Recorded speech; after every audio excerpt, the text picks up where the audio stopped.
ya casi no tengo.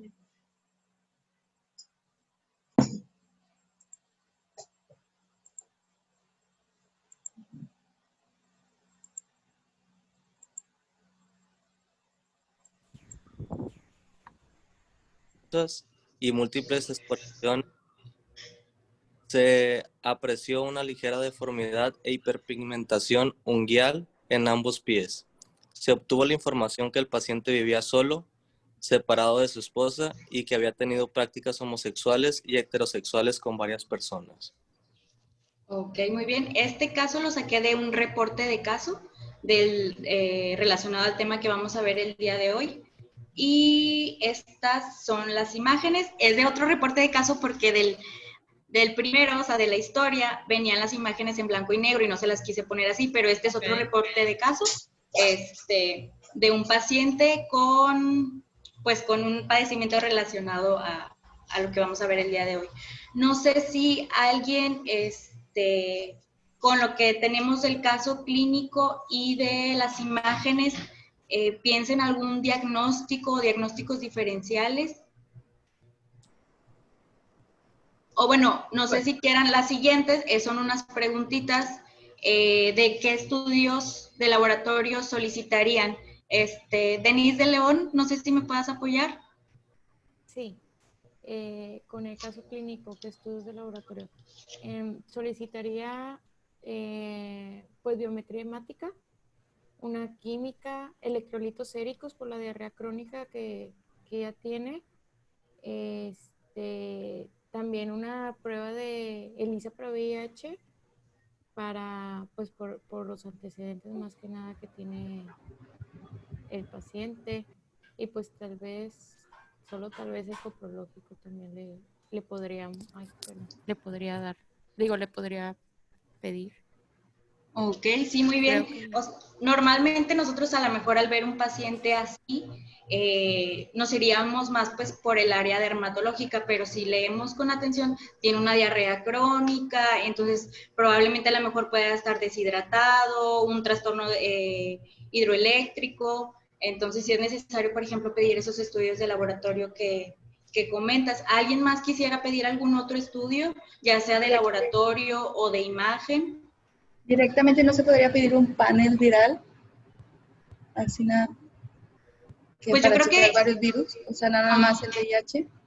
Yo creo que igual y sí, pero como pues en todo es como por pasos, entonces primero laboratorios generales, por ejemplo, muy importante lo que dice Denise porque tiene prácticas de riesgo para sospechar en algún VIH, y ya si no llegamos a un diagnóstico probable, pues a lo mejor y sí pudiéramos solicitar un panel viral.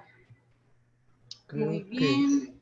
Creo que las pruebas que se solicitan pues son más que nada porque tienes un diagnóstico en mente. Al menos estaba pensando por qué justificar una biometría hemática o una química sanguínea. O sea, al principio pues uno dice pues a lo mejor no, pero creo que una leucocitosis es lo que estaríamos pensando si está presente o no. Y en el caso de una química sanguínea si hay alguna afección renal o si también tiene a lo mejor elevación de la glicemia que justifique pues que facilite también una infección. Y pues también creo que algo que no es un estudio de laboratorio, pero sí es importante pues es la historia clínica, que es completa. Exacto, digo, aquí les puse un resumencito porque no quise modificar el reporte de caso, pero sí, obviamente le faltan mucho más detalles a la historia clínica. Pues yo creo que también, o sea, como dice Masa, tratando de buscar la causa, yo creo que si nos llega un paciente a la consulta general de ese tipo, para empezar me asusto, porque pues está bien cañón, la verdad, ver algo así, esto, ay, caray, o sea, ¿cuánto tiempo pasó que dejó esto desde que empezó hasta ahorita que ya lo estamos viendo?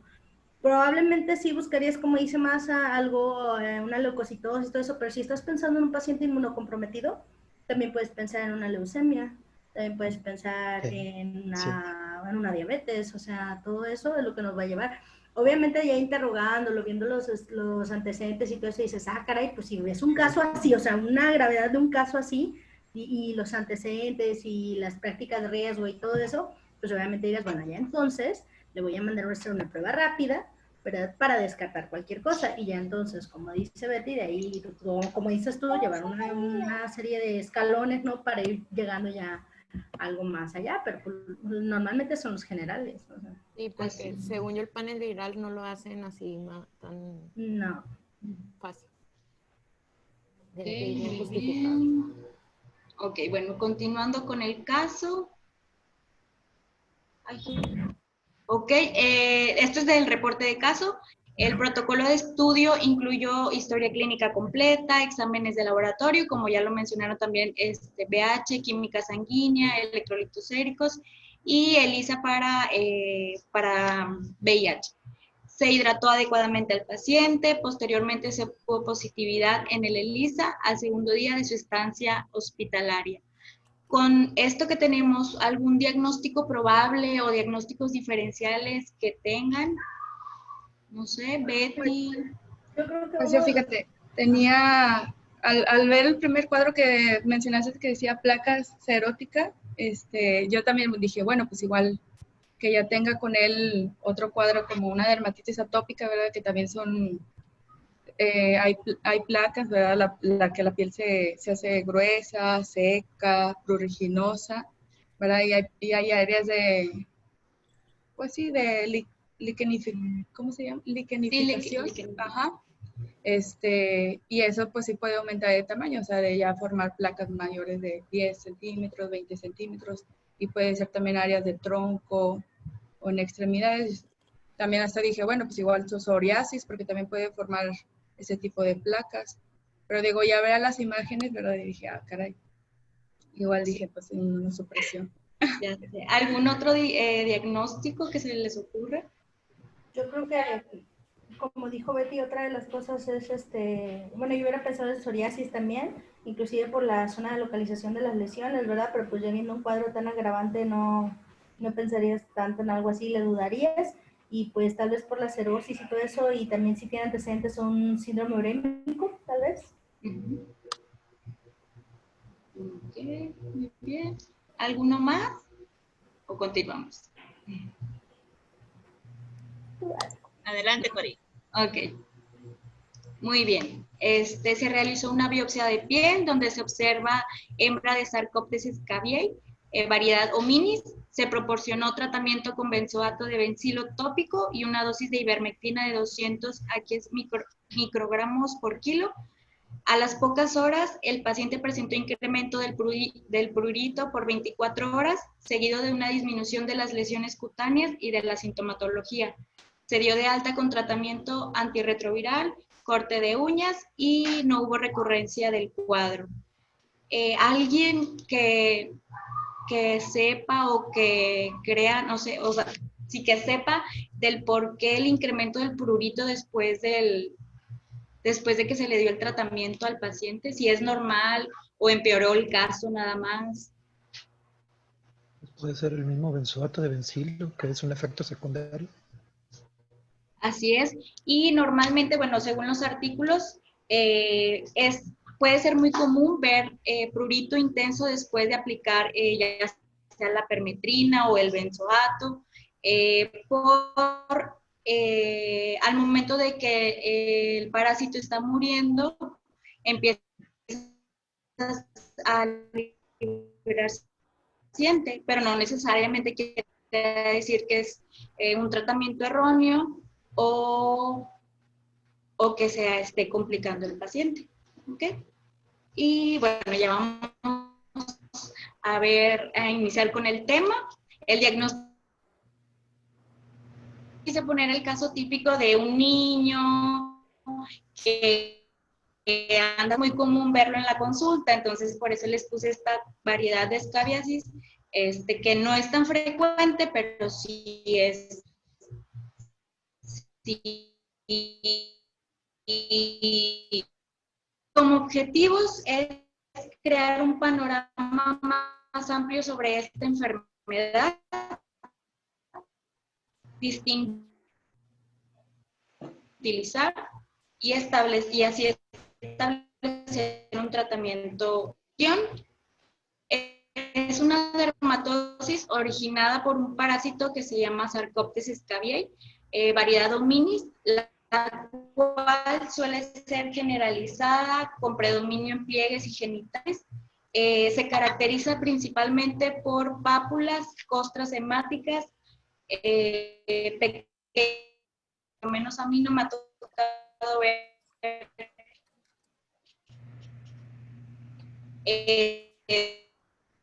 porque sí son difíciles de ver, pero sí están reportados que a veces sí se llegan a ver estos.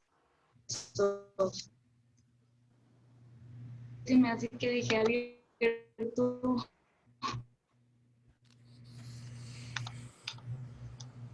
Muy bien. Normalmente puede ser familiar, prurito intenso. Cori, No. Turno. Cori, Sí, No se escucha bien. te cortas. Se salió, ¿verdad? Sí. Sí, es su internet, es que estoy con ella en mi WhatsApp, es el internet de Coral. Pensé Espérame que tantito, era ¿sí? la mía. No, es el de...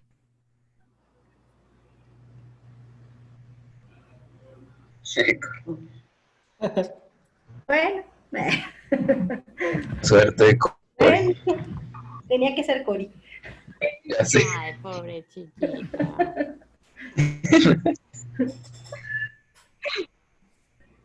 Perdón, perdón. ¿Qué es eso? Todavía se Coral. traba. Pueden ver mi Ah. presentación, ¿verdad? Es que tú te escuchas cortada, Cori, y aparte ahorita no se ve ya la presentación. Quita tu cámara, Cori, Ya, para ya que la- no la haga más lenta. Ok. La, la, la, la.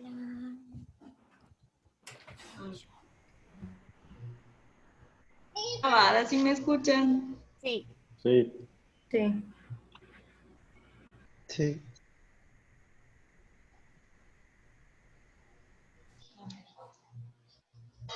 Sí me escuchan bien, ¿verdad? Sí, y ya. ahorita ya se escucha Ok. muy bien. A ver.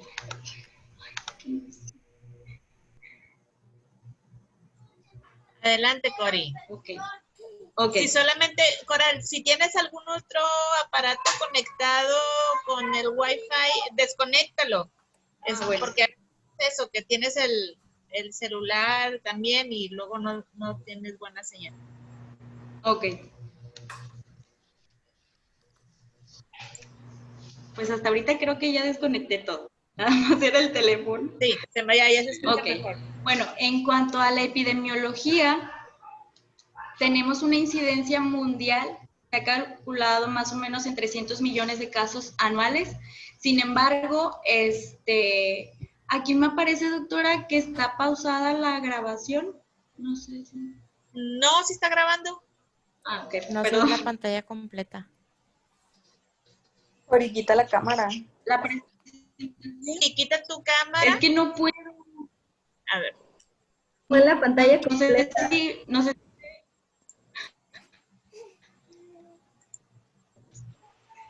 No me deja quitar ni la pantalla, ni me aparece los iconos del audio ni del video abajo. O sea, como que está la pantalla en sí. Es más, ni siquiera le puedo cambiar.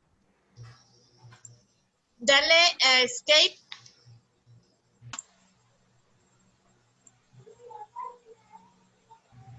Ay, Víctor. Doctor, es que sabe que no puedo cambiar la diapositiva, no sé por qué. Me parece que ya. Ok, voy a seguir.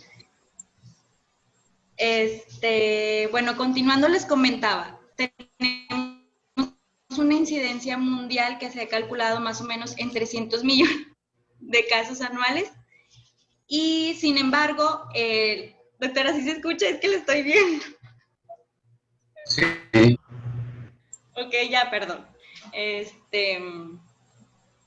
Sin embargo, les comentaba que los casos han ido disminuyendo conforme pasan los años. En México, en el año 2000, se notificaron 87,000 aproximadamente casos y para el año 2009 se registraron prácticamente 30,000 casos menos, con una incidencia de 55 enfermos por cada 100,000 habitantes. Del total nacional, las mujeres representaron un 57% de los casos y el grupo etario más afectado fue en los niños menores de 5 años. ¿Ok? Aquí les puse del boletín epidemiológico la semana número 32, que abarcó hasta, me parece, hasta el 8 de agosto, donde vemos que Nuevo León tuvo reportado solamente en esa semana 68 casos y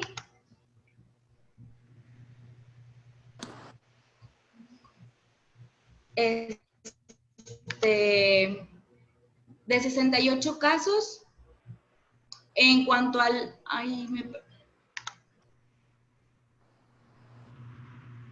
¿Ven la de epidemiología?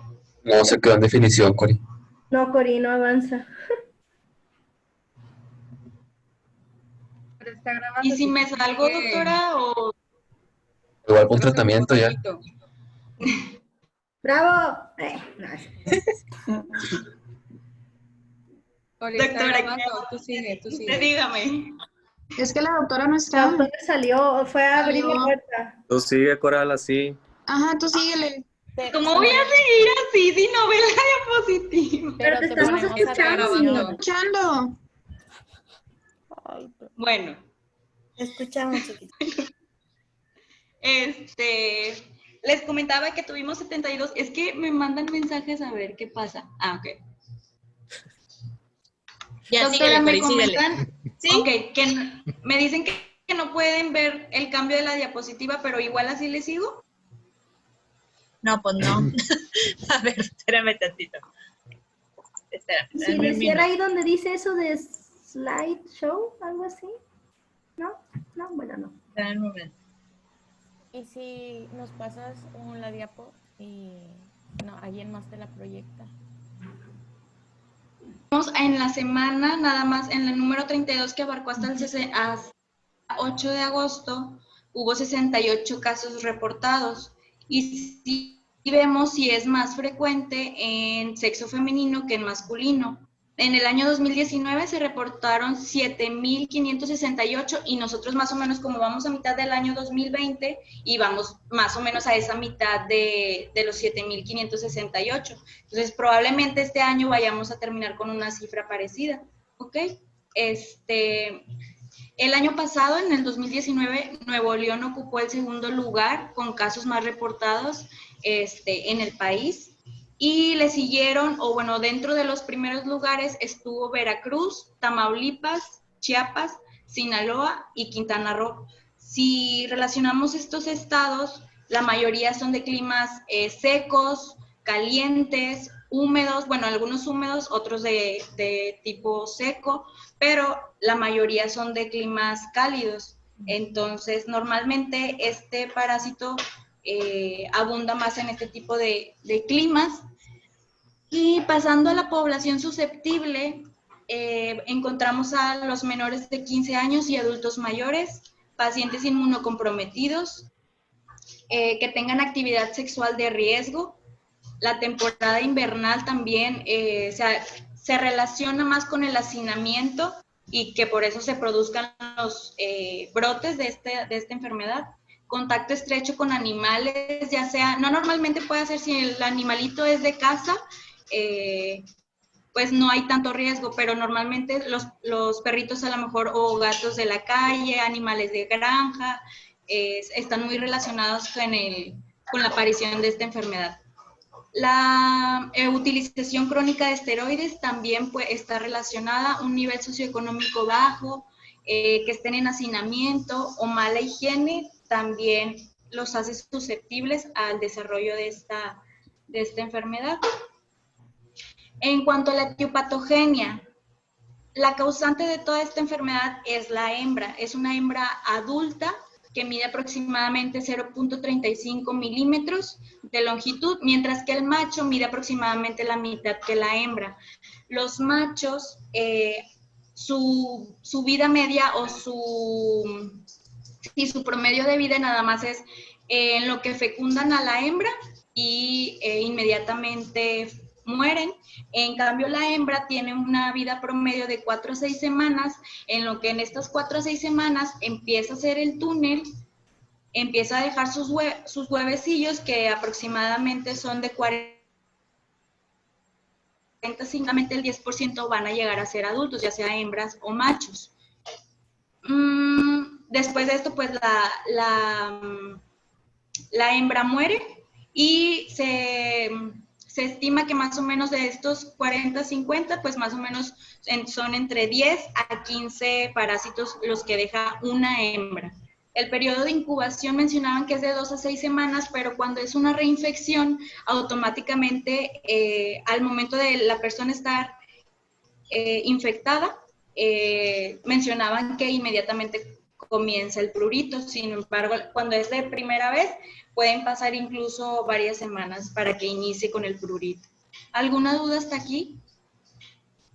¿No? Okay. En cuanto a las manifestaciones clínicas, va a ser una dermatosis limitada por líneas de hebra. Líneas de hebra se le llama a una línea imaginaria que abarca desde los hombros a más o menos hasta la ingle o la cadera.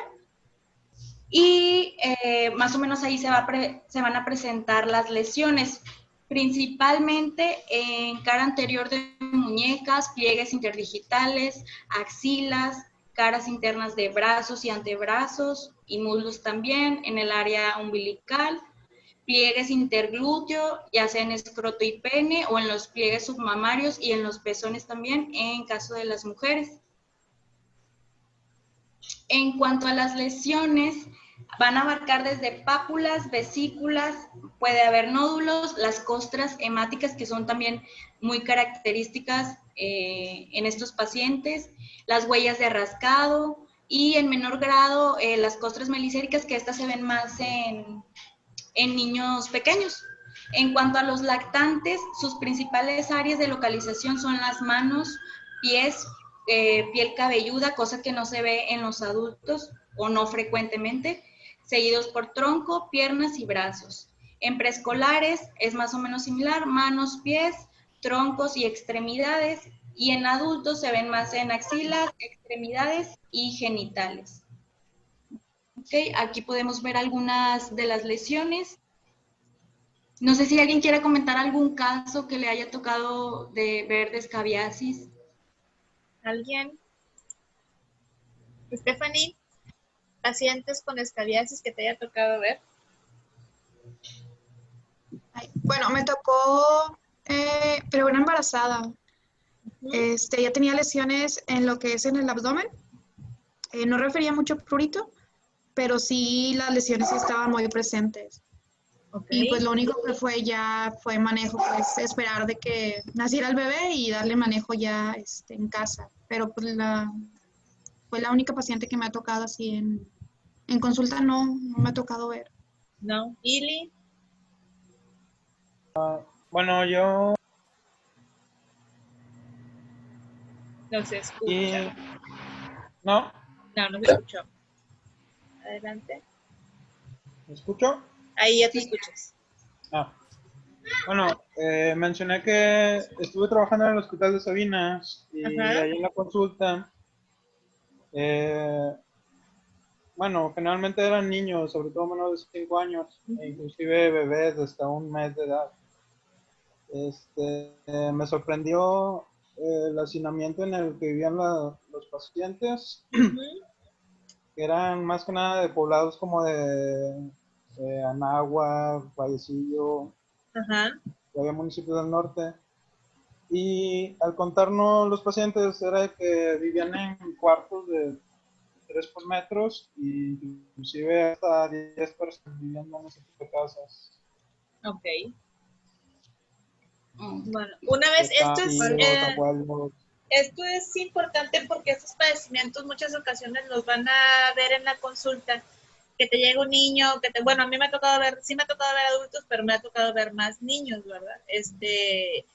Cuando hay brotes también en las escuelas, es como pediculosis, ¿verdad? Empieza un niño y se empiezan a contagiar y hay brote de pediculosis y tiene brote de escabiasis.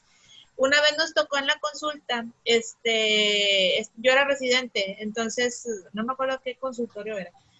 Entonces llega un niño Con escabiasis, ¿verdad? Preescolar. Después al otro día llega otro niño y así, y habitualmente pues ves a los niños que son vecinos, ¿verdad? Son de las mismas colonias, las poblaciones que hay en los consultorios. Entonces ya empezando a interrogar, venían de una misma escuela.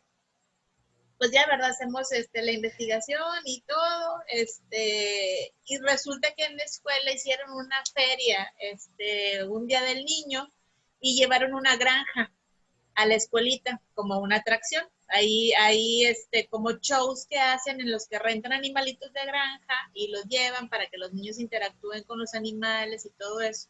Entonces, como había pues borreguitos, chivitos, conejos, de todo, a algunos animales les pusieron un área de fomis para que no se lastimaran las pezuñas, los animalitos en el área de concreto de la escuela.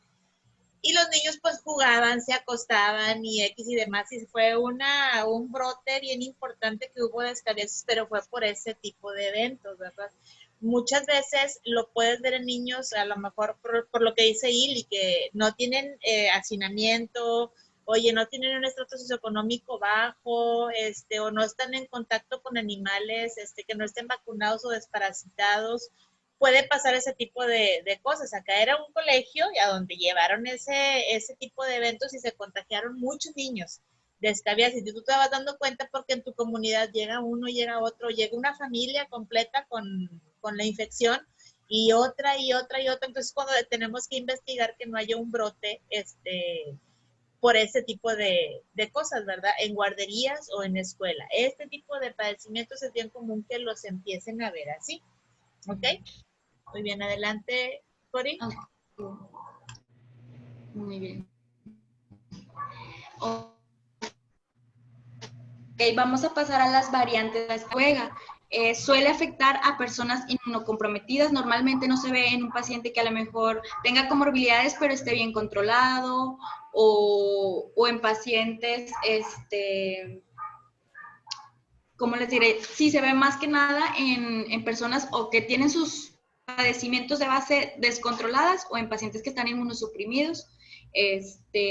Esta enfermedad es una infestación grave. Normalmente les comentaba que en la escabiasis clásica se ve más o menos de 10 a 15 adultos en la persona, y en referían los artículos que eran hasta miles de ácaros que se encontraban en el paciente. Normalmente pues originan o si causan placas queratóxicas de aspecto costroso, agrietado y fisurado, pero pues se encuentra prurito escaso o nulo. También refieren que tienen un mal olor. Entonces, bueno, el 40% de los casos de sarna costrosa carecen de un factor predominante, lo que se ha sugerido que existe una predisposición genética. Aunque este caso se vea muy intenso, se trata de la misma manera que una escabiasis clásica y tienen resultados prácticamente, ¿cómo se les dice? Pues, o sea, resueltos. Más del 90% se resuelven con el tratamiento clásico de la escabiasis. Está la variante de escabiasis nodular. Normalmente este es menos común, 7% de los casos. Se manifiestan con nódulos eritematosos o pardos de hasta 2 centímetros de diámetro que afectan a glúteos, genitales, ingles, además de prurito intenso. El tratamiento en estos casos es el puro esteroide tópico 1 o 2 veces al día por 2 a 3 semanas. No refieren que el paciente necesite ivermectina o algún tratamiento vía oral. Está esta otra variante de escabiasis que le llaman incógnita. Esto es porque se encuentra en pacientes que estuvieron con un tratamiento de esteroides crónico que disminuyen o eliminan las lesiones, pero el paciente refiere que continúa con mucho prurito intenso nocturno. Entonces, pues para considerarlo dentro de diagnósticos diferenciales cuando nos llegue un paciente así, o sea, que no veamos lesiones, pero que en realidad el prurito sea intenso durante la noche y en regiones que normalmente esta enfermedad se presenta.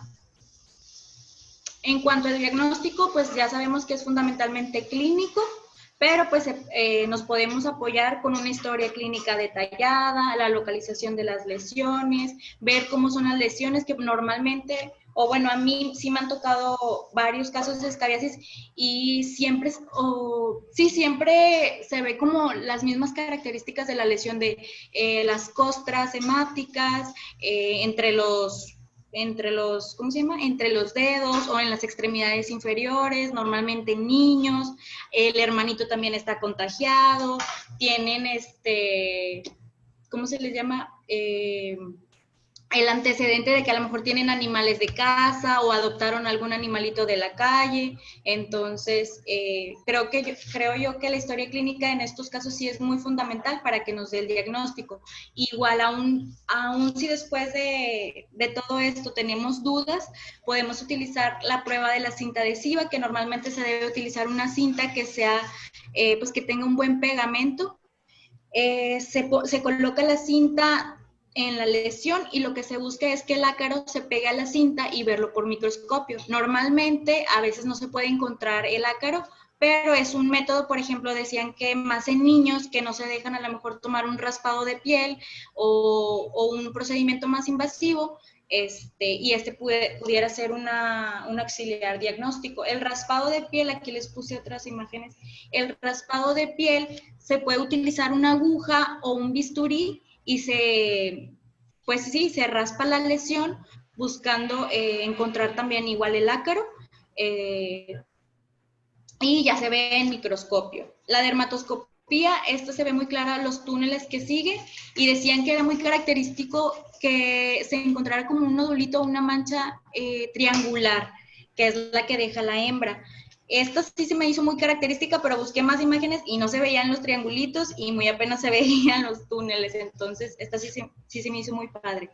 Y la epiluminiscencia dermatoscópica, que esta, pues es el momento de la consulta, igual se alcanzan a ver los túneles que deja la hembra, y pues les digo, son auxiliares diagnósticos, más que nada es clínico en este padecimiento. Algunos diagnósticos diferenciales, está la dermatitis atópica.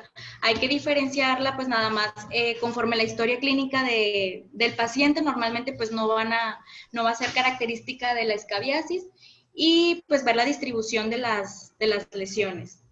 En cuanto a la dermatitis herpética, dermatitis herpetiforme, pues ya a lo mejor hay algún antecedente de herpes zóster, ver cómo son las lesiones, son más de tipo vesiculares y ampollosas.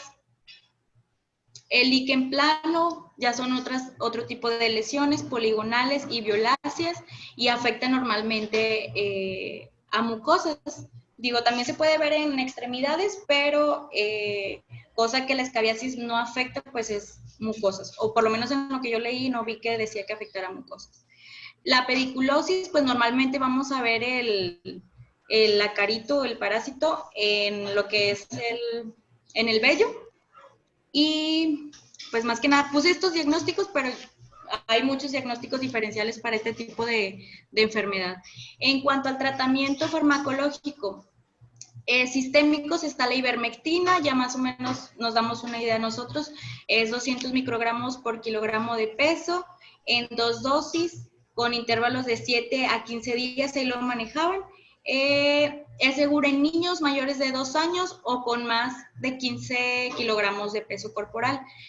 Lo que encontré en muchos artículos era que bueno, ahorita que vamos a ver la permetrina, que es tópica, era como la piedra angular de este tratamiento, y que la ivermectina era muy similar a la permetrina, pero aún en artículos mencionaban que todavía la permetrina era más eficaz que la ivermectina. En cuanto a la administración de la permetrina, es una presentación del 5%, se va a frotar ya sea de cuello hacia abajo, descendente, durante 30 minutos más o menos. Se deja actuar por lo menos o aquí se le dice al paciente que se lo aplique en las noches ya que se vaya a dormir para que actúe el medicamento durante toda la noche y ya en la mañana se pueda bañar. Y se elimina completamente en una semana. Está indicada en niños mayores de 2 meses de edad. ¿Y qué otra cosa? Normalmente podemos aplicar la permetrina una segunda ocasión, ya sea a los 7 días o en casos que sean muy, como la costrosa, es un tratamiento más largo. Más o menos se aplica, por ejemplo, al día 1 o día 0 y luego a los 7 días y luego decía 7 y 8 y luego esperábamos una semana y luego otros 2 días, ya dependiendo de la resolución de las lesiones. El benzoato de bencilo es una aplicación durante 2 a 3 días con un segundo ciclo después de una semana de la primera aplicación. Este medicamento se puede utilizar en niños menores de 5 años. Ya las concentraciones de la cremita puede variar y también se puede utilizar en embarazadas. Entonces, también otro de los medicamentos tópicos era el azufre, que este también era muy noble con los niños menores, o sea, los niños pequeños y las embarazadas.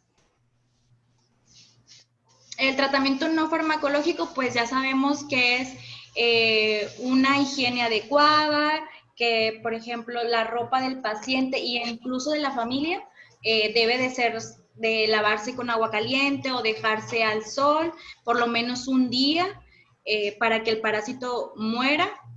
Antes de continuar se me olvidó, el tratamiento farmacológico se debe de dar también a la familia, no nada más al paciente, eso es algo muy importante. Aunque los familiares estén asintomáticos, deben de iniciar el tratamiento para evitar pues los brotes o la infección hacia estas personas. Les digo, informar a los familiares que es una enfermedad transmisible, evitar el contacto hasta no haber completado el tratamiento, tratar de evitar el hacinamiento y pues una adecuada higiene más que nada. ¿Cuándo referir a segundo nivel? Cuando nosotros damos un tratamiento que es adecuado, vemos que no hay mejoría, cambiamos el tratamiento por medicamentos alternativos y aún así no hay mejoría, deberíamos referir a este paciente a un segundo nivel, a dermatología, y cuando las lesiones sean sugestivas de una escabiosis costrosa, lo cual nos pudiera indicar que el paciente está cursando por algún proceso de inmunosupresión y para darle pues un mayor seguimiento al paciente. Y ya sería todo. Ok. No sé si tengan alguna duda. ¿Comentarios? Voy a dar mi humilde opinión. No, pero respecto al tema. Es que, ¿Sí? perdón, me perdí porque mi internet está muy lenta. No escuché lo que dijeron en el lapso de que dieron los comentarios, perdón. Solo alcancé a escuchar que Ili dijo que donde hizo su servicio había muchos casos de escabiasis. Al menos de donde yo soy, pues ustedes saben, yo soy de la Huasteca y es una zona donde hay mucha zona indígena. Entonces, es una zona donde hay mucha, tal vez un estrato, ¿cómo se dice? Personas con estrato socioeconómico muy bajo. Entonces, la verdad es que estos casos son bastante típicos allá, ¿sí? Y otra de las cosas es que al menos lo que yo he notado es que en la clase de Cori dice que el prurito es más nocturno. Sin embargo, en otros artículos dice que el prurito puede presentarse durante el día en zonas muy calurosas y Ciudad Valles es una zona muy calurosa y las personas nos vivimos en sudor en Ciudad Valles. Entonces, la verdad es que el prurito era todo el día, llegaban con sus lesiones bien notorias y era demasiado los casos que había de escabiasis. Y como son personas de muy bajos recursos, también no tenían la posibilidad de comprar el tratamiento para toda la familia. Entonces, también explicarle a los pacientes que si no se trata a las personas que lo tienen, pues obviamente va a haber residuos, ¿verdad? Con esto, de que pues si no se tratan todos, pues todos lo van a tener, ¿sí? Entonces, eso también es muy importante.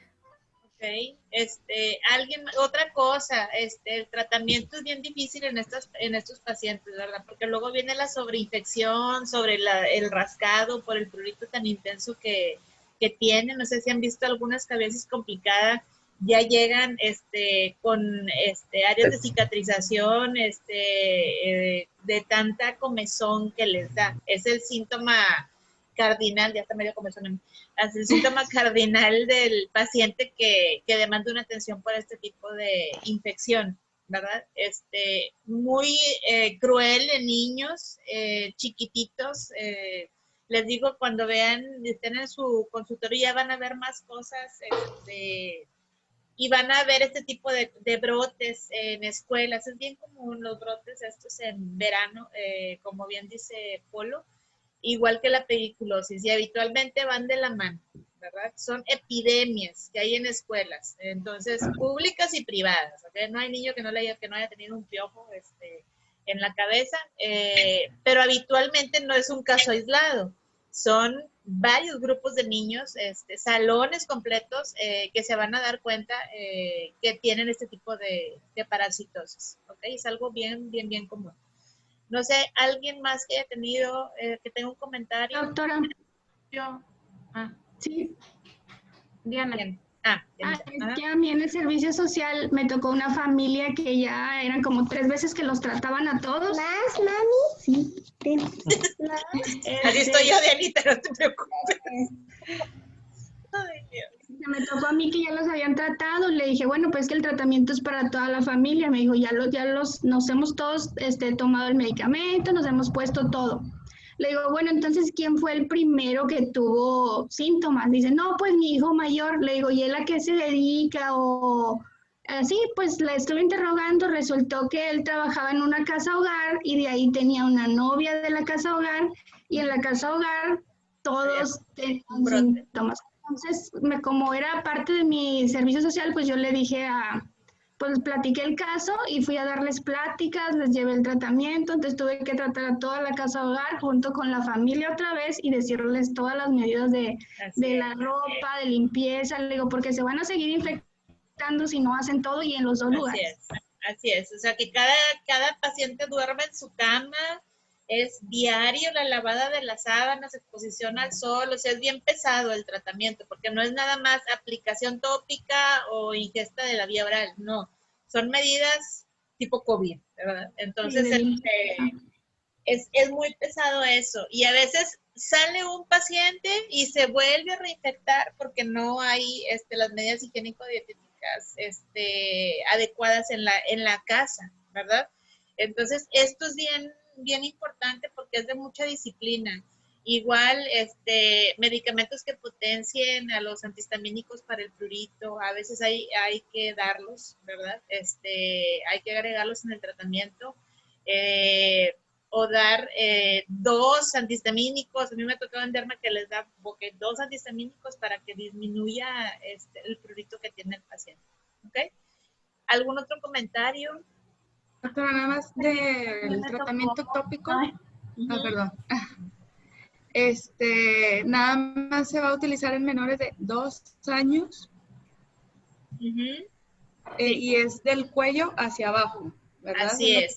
¿Verdad? Sí, porque es fotosensible. O sea, ese tipo de tratamientos son fotosensibles. Entonces, otra cuestión que también es económicamente difícil para muchas familias es que tienen que utilizar un bloqueador solar en el día, ¿verdad?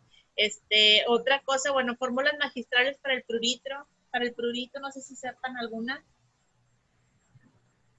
Pues que sí, soluciones coloides que también utilicen. ¿Y cómo harían una solución coloide?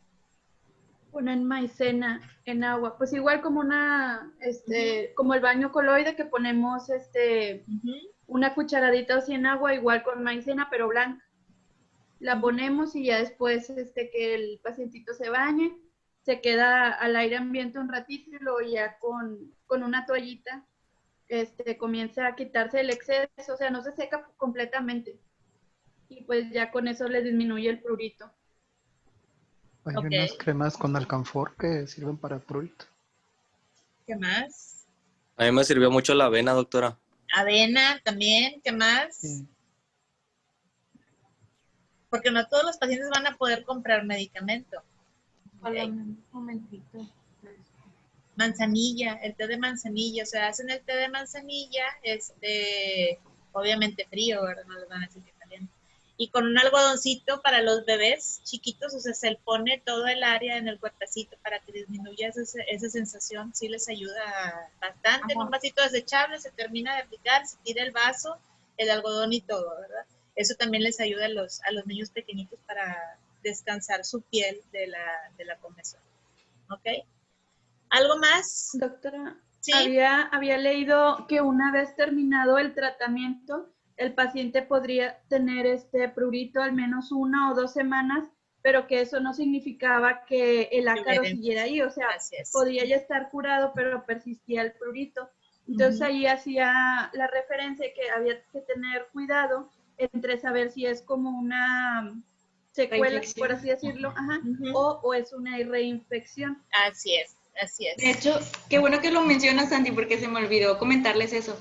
Se más o menos estima un aproximado de 4 semanas. Si es menor, si el prurito inicia menor a las 4 semanas después del tratamiento, todavía se considera que como quiera fue un tratamiento eficaz. Si el prurito inicia después de las 4 semanas, ya se considera que debe de iniciar otra vez con tratamiento porque probablemente sea una reinfección. Ok, muy bien. ¿Algo más? ¿Algún otro comentario? Tema bien importante. Es muy común. Y muy bueno, común. A mí sí me ha tocado bastantes veces. Ay, les va a tocar en la consulta también, les digo, es de ricos y pobres, es de todo. ¿Sí? A mí me tocó en el servicio, era un niño chiquito, como de 3, 4 añitos, pero las lesiones las tenía así de libro, en túnel, en las muñequitas, entre los deditos, y pues llegaron a la consulta por el prurito que no dejaba dormir al niño. Y resulta ser que todo empezó porque la primita se quedó a dormir allí con él, y pues en las camas y todo, y con todo el tratamiento, y se volvió pues por lo mismo, y o sea, también le había mencionado lo de las sábanas y todo, tuvieron que sacar también hasta los colchones, todo, es que le digo, que señores, todo, o sea, colchón, colchas, sábanas, de todo, y pues ya después de toda esa medida, y también tratamiento para la familia de la primita y todo, y con eso ya, pues se controló, pues. Así es. Sí, es bien difícil, les digo, ya medio comezón, pero bueno. Y muchas de las ocasiones no les llega el problema inicial, ya les llega con sobreinfecciones, con complicaciones diversas, ¿verdad? Más en el adulto. El niño habitualmente lo llevan rápido porque pues anda necio, llora, está irritable y todo, ¿verdad? Pero el adulto habitualmente ya te llega con complicaciones bien severas de la piel, no a lo mejor como las fotos que nos mostró Cori, a mí no me ha tocado ver a nadie así, pero sí bastante complicada y sobreinfectadas las lesiones, ¿verdad? Entonces también hay que ver, o sea, ulceraciones de tanto rascado, cicatrices, áreas de liquenificación y demás. Entonces, sí, como dice Cori, o sea, aquí la educación es un tema que yo creo que es el punto cardinal, la educación familiar, porque no es un tratamiento individual, es un tratamiento familiar, ¿verdad? Hay ocasiones en las que se tienen que deshacer del animalito, de la mascota, les digo, si en la escuela que ver un show, una granja, algo caro, pues se infectó media escuela, porque pues todos los niños son curiosos y quieren agarrar y tener el animal o dormirse con él y demás. Es muy difícil eso. Entonces, es cuestión de orientación a toda la familia, y decirles que van a hacer semanas de tratamiento y que van a hacer semanas con este tipo de medidas, pero habitualmente se resuelve la infección, ¿verdad? Afortunadamente, o sea, mientras no haya un inmunocompromiso en el paciente, o sea, tiene su resolución. ¿Ok? Muy bien, Cori, la clase, muy bien. Revisión de caso es otra estrategia didáctica que pueden utilizar. Hay muchos artículos de revisión de casos únicos o de grupos de pacientes de muchas enfermedades. En Conricid hay muchísimas revisiones de este tipo de casos en las editoriales. para que lo busquen y lo utilicen y que sean más didácticas las clases. O sea, se le saca mucho provecho a la revisión de un caso clínico. Yo creo que más que preguntas, el caso clínico es lo mejor para el nivel que tienen ustedes. Y ahí en Conrecit pueden encontrar revisión de casos clínicos, ¿ok? Con preguntas, respuestas y hasta con estrategias, ¿ok? Muy bien, Cori, excelente Gracias, clase. una disculpa por las fallas técnicas. Son las fallas de la pandemia, no te preocupes, ¿ok? Listo, chicos, bye bye. Que tengan bonito fin. Bye.